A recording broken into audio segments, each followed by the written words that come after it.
안녕하세요. 부동산 전문세무사 유찬현입니다. 어떤 분이 상담을 하러 오셔가지고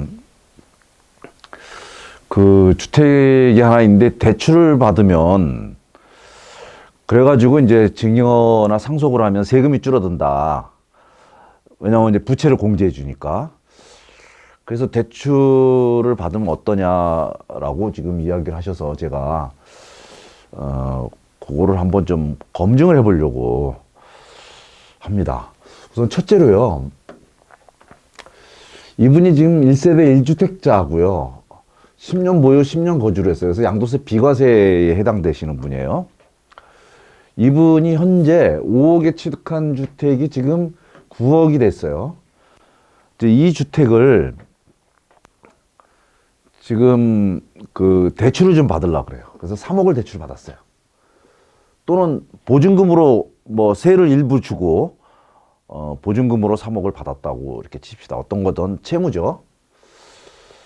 그러면 이 9억짜리 주택이 대출을 3억 받았기 때문에 사실은 이제 6억짜리 주택으로 바뀌는 거죠. 6억짜리로 바뀝니다. 9억짜리지만 채무가 있기 때문에 채무를 빼면 주택의 순자산 가치, 주택의 가치는 6억밖에 안 되는 거죠.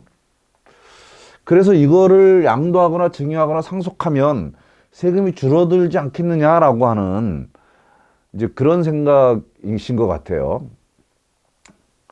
그런데 지금 이렇게 대출을 3억을 받으면 채무가 증가하는 건 맞아요. 그렇지만 이 대출 3억 받거나 보증금 3억 받으면 뭘로 받습니까? 현금으로 받죠. 그 현금이 늘어난다는 거예요, 3억이. 이것도 늘어나요. 예, 현금이 늘어나요. 그 현금은 자산이거든요, 자산. 예. 즉, 자산도 늘어나고, 채무도 늘어나고, 그래서 결국 두 가지를 더하기 빼기 하면 그냥 제로예요. 변하는 게 없습니다.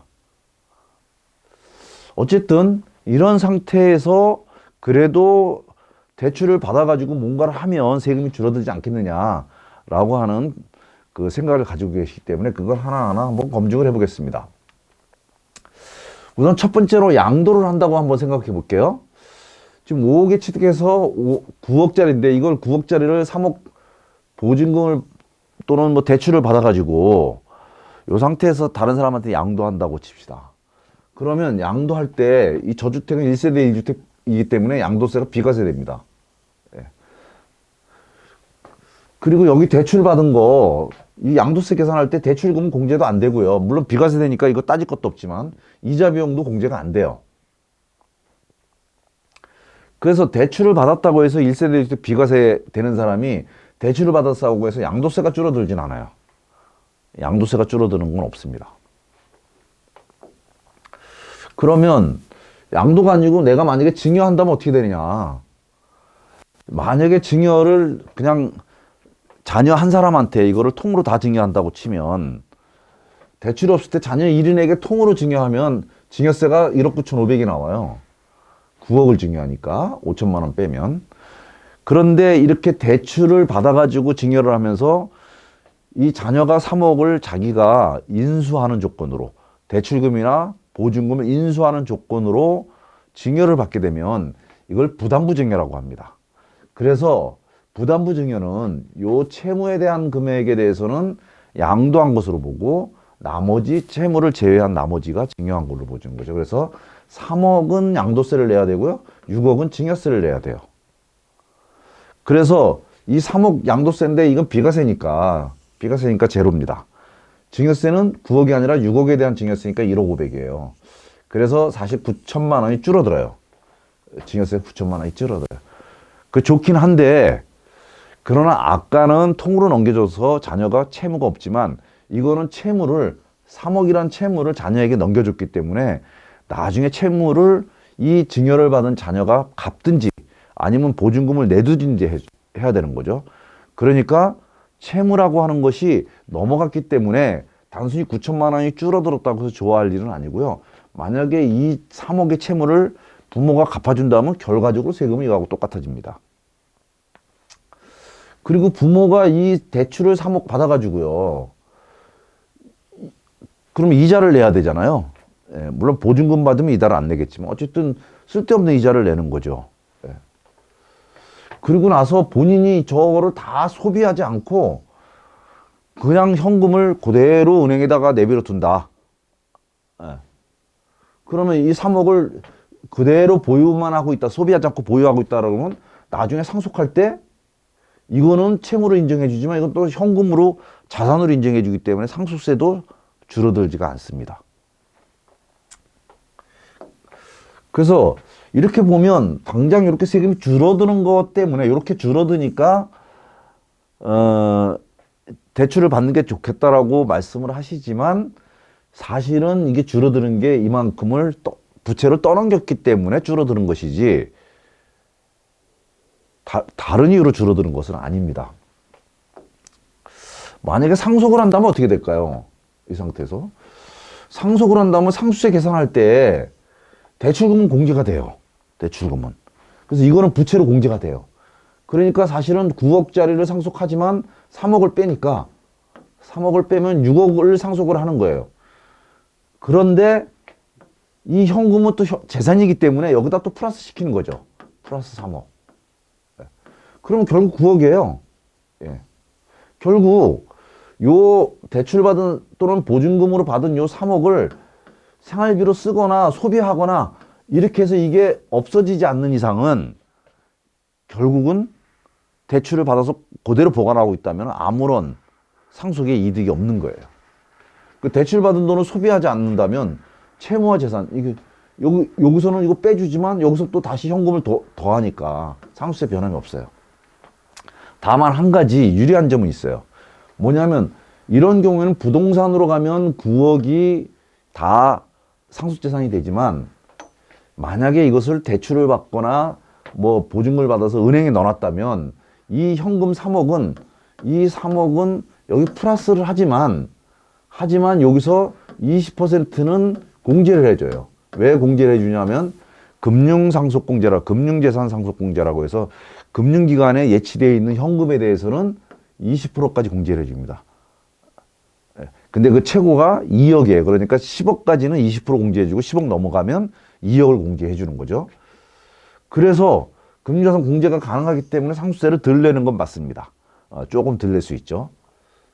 그렇지만 굳이 대출을 받는다면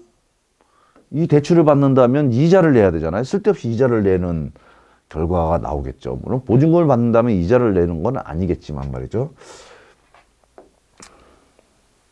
그런데 지금까지는 1세대 주택 비과세니까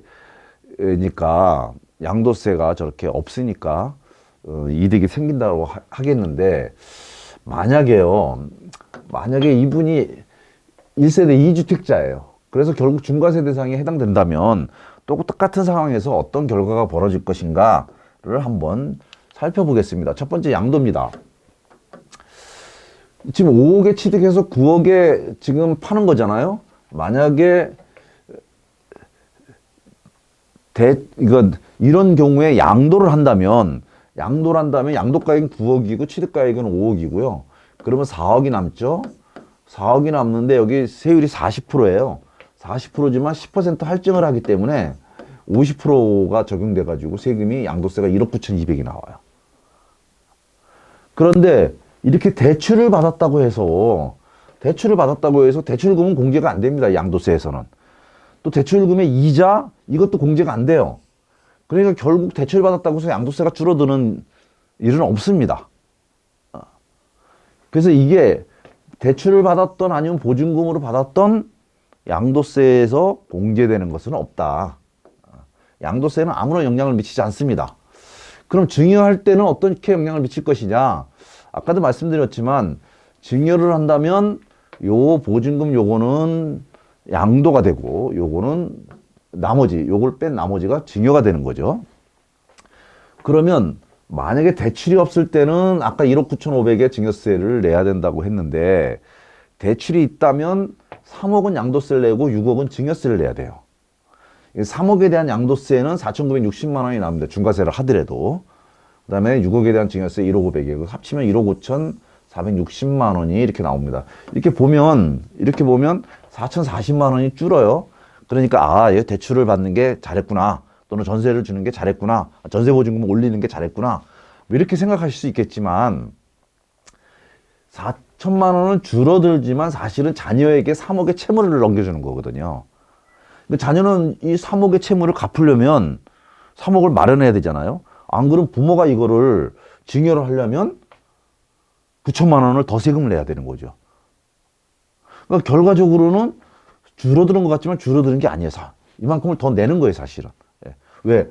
9천만 원을 3억을 더 증여받으면 9천만 원의 세금을 더 내야 되기 때문에 그래요. 그리고 부모의 경우에 만약에 이거 대출을 받았다면 3억에 대한 현금 또는 보증금을 받았던 대출을 받았던 이 3억의 현금을 대출을 받으면 이자를 내야 되는 쓸데없이 이자를 내는 경우도 있고요. 이걸 다 소비하지 않으면 결국 이게 상속재산에 포함이 되기 때문에 상속세에도 별로 도움이 안 된다. 만약에 진짜 상속을 한다고 칩시다. 상속을 한다고 치면 상속세 계산할 때 대출금은 공제를 해줘요. 아까 마찬가지로요. 그리고 현금은 또 상속재산에 추가돼요. 그러니까 더하기 빼기 하면 제로죠. 다만 이 금융자산으로 가면 20% 금융자산 상속공제가 되기 때문에 상속세에서는 조금 유리할 수가 있다. 그럼에도 불구하고 쓸데없는 이자를 내야 되기 때문에 과연 이익인가? 이런 생각이 듭니다. 그래서 일반적으로 많은 분들이 이렇게 증여할 때나 또는 특히 상속할 때 요 채무를 상속재산을 빼주니까 대출을 많이 받으면 상속세를 적게 내는 거 아니냐. 이렇게 생각을 하시는 분들이 계시는데 이 대출 받은 게 현금으로 이렇게 쌓이는데 이 쌓인 현금이 소비되지 않는 이상은 여기서 이 9억에서 부채 3억을 빼주긴 하지만 플러스 금융자산 3억을 이렇게 더하니까 결과적으로는 9억이 된다는 거예요. 예. 그러면 이게 변동이 없잖아요. 예. 변동이 없잖아요. 예. 그러니까 도움이 안 되는 겁니다. 예. 그러면 도움이 되려면 이 3억이라는 현금을 써야 돼요. 예. 이걸 쓰면 요 3억이 줄어들겠죠. 이렇게 줄어들겠죠. 그럼 요것도 줄어들잖아요. 그런데 맥없이 이거를 쓸 이유가 없잖아요. 이게 정말 생활비가 필요하고 그렇다면 이렇게 받아서 쓰시면 되지만 상속세를 적게 내기 위해서 일부러 대출을 받아가지고 쓰지도 않고 아깝다고 은행에 넣어놓으면 결국 도움이 별로 안 된다는 거예요. 물론 금융상속공제를 받기 때문에 도움되는 부분도 있지만 이자를 내는 것과 상세해보면 크게 도움이 안 될 수도 있다는 얘기예요. 그래서 오늘은